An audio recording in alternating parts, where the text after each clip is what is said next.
बिस्मिल्लाहिर्रहमानिर्रहीम। आज की बात में आज हम मोटिवेशन में बात करेंगे, खुशियों की बात करेंगे, हैप्पीनेस की बात करेंगे। तो उसके लिए एक अहम शख्सियत हैं, चाइना की शख्सियत हैं, तिब्बत के हैं, दलाई लामा। दलाई लामा 14th दलाई लामा हैं। दलाई लामा इस तरह ख़िताब है जिस तरह हमारे यहाँ पीर पगारा का ख़िताब है।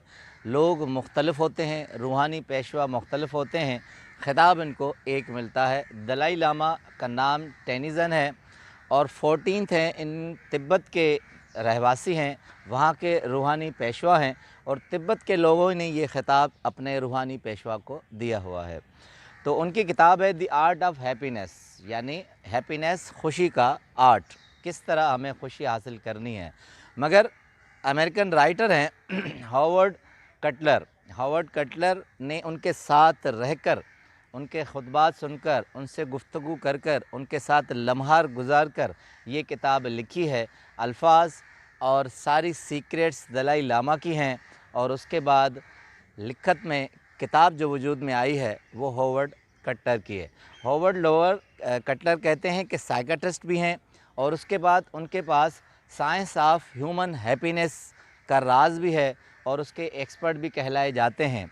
तो दलाई लामा के बारे में कहते हैं कि एक पहला चैप्टर है, आज हम उसको शेयर करेंगे, फिर बाद में कि ज़िंदगी का मकसद क्या होना चाहिए, the purpose of life. The पहला चैप्टर है उसका रियल हैप्पीनेस, सच्ची खुशी किस तरह हासिल की जा सकती है। तो कटलर लिखते हैं कि एक मर्तबा हम बैठे थे तो दलाई लामा ने कहा कि मैं ये यकीन से कह सकता हूँ कि इंसान चाहे किसी भी मज़हब से वाबस्ता हो, किसी भी मसलक से वाबस्ता हो, कोई भी बात मानता हो, किसी की भी बात मानता हो, मगर उसके सारे रास्ते खुशी की तरफ जाते हैं और वो खुशी को हासिल करने के लिए सारी ज़िंदगी अपने मकसद को लेता है।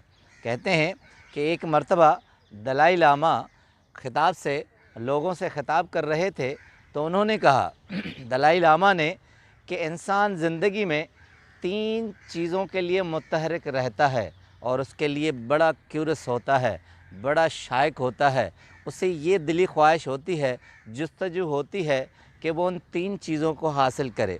नंबर पहली दौलत, उसके बाद शोहरत और तीसरी इज़्ज़त। अब कहते हैं कि दलाई लामा ने कहा कि अगर दौलत भी आ जाए, इज़्ज़त भी आ जाए, शोहरत भी आ जाए, मगर इन तीनों चीज़ों का रास्ता एक ही होता है, हैप्पीनेस होता है।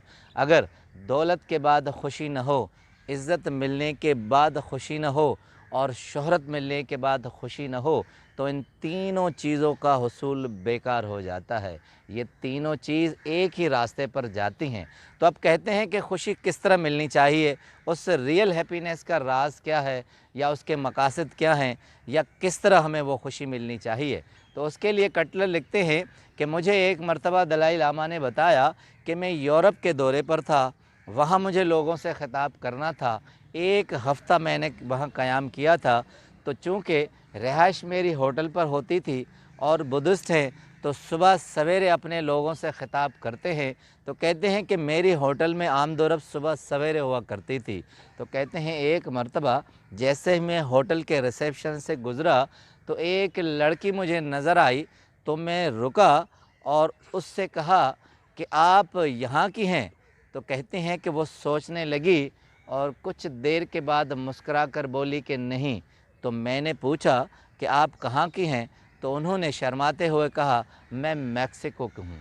अब वो मैक्सिको की थी और उस शहर और उस मुल्क में इस तरह रह रही थी जैसे वो वहाँ की है, मगर चूँकि उसकी ज़ात से वाबस्ता इतनी गहराई में दलाई लामा गए कि वो बहुत इंस्पायर हुई। तो कहते हैं दलाई लामा ने मुझे कहा कि दूसरी सुबह जब मैं वहाँ से गुज़र रहा था तो उसके साथ एक और लड़की थी जो उसी होटल की स्टाफ थी, तो उन्होंने मुझे सलाम किया अपने अंदाज़ में। तो कहते हैं रोज़ दिन ब दिन 7 दिन के बाद 7 लेडीज़ मेरे इस्तकबाल के लिए रिसेप्शन पे मौजूद होती हैं। अब दलाई लामा ने नतीजा निकाला कि अगर हम ज़िंदगी में दूसरों की ज़िंदगी में दिलचस्पी लेंगे, दूसरों की ज़ात से वाबस्ता होंगे, तो वो ज़ात हमारी ज़ात से मंसूब हो जाएगी। यही रियल खुशी का अहम राज है। दूसरा कहते हैं कि अगर हम दूसरों के मामलात के बाद لوگوں سے خود ملنا شروع کریں گے تو یہ ملنا انٹریکشن جو ہے یہ خوشی کا باعث ہے۔ ہم اگر خود غرضی میں، تنہا پسندی میں، اکیلے زندگی گزاریں گے تو یہ ہماری ذات کے لیے بھی خراب ہے اور یہ ہماری زندگی کے لیے بھی نقصان دہ ہے۔ کہتے ہیں دلائی لاما نے کہا کہ ارسطو سے لے کر ولیم جیمس تک سب لوگوں نے اس طرح کیا کہ لوگوں سے جڑے رہے، دوسروں کی زندگی سے وابستہ رہے۔ یہی راز تھا کہ انہوں نے ریئل ہیپینس کو اپنایا۔ کہتے ہیں کہ یورپ کے سگمنڈ فرائیڈ ہیں، سائیکٹرسٹ ہیں، انہوں نے کہا کہ جب تک آپ اپنی ذات کی دہلیز سے باہر نہیں نکلو گے تو دوسروں کے دل کو ٹچ نہیں کرو گے۔ جب دوسروں کے دلوں پر ہاتھ رکھو گے تو آپ کا اپنا دل بھی مطمئن ہوگا۔ دلائی لاما کی ایک کوٹیشن ہے، کہتے ہیں کہ you can share your knowledge because it can become immortal, یعنی آپ اپنی معلومات کو شیئر کر سکتے ہیں کیونکہ یہ آپ کو امر کر دے گی۔ یہی زندگی کے چھوٹے چھوٹے راز ہیں جو ہمیں زندگی کے طویل جد و جہد کے پاس اس کے بعد ہمیں ریئل خوشی دیتے ہیں۔ آپ کا بہت بہت شکریہ۔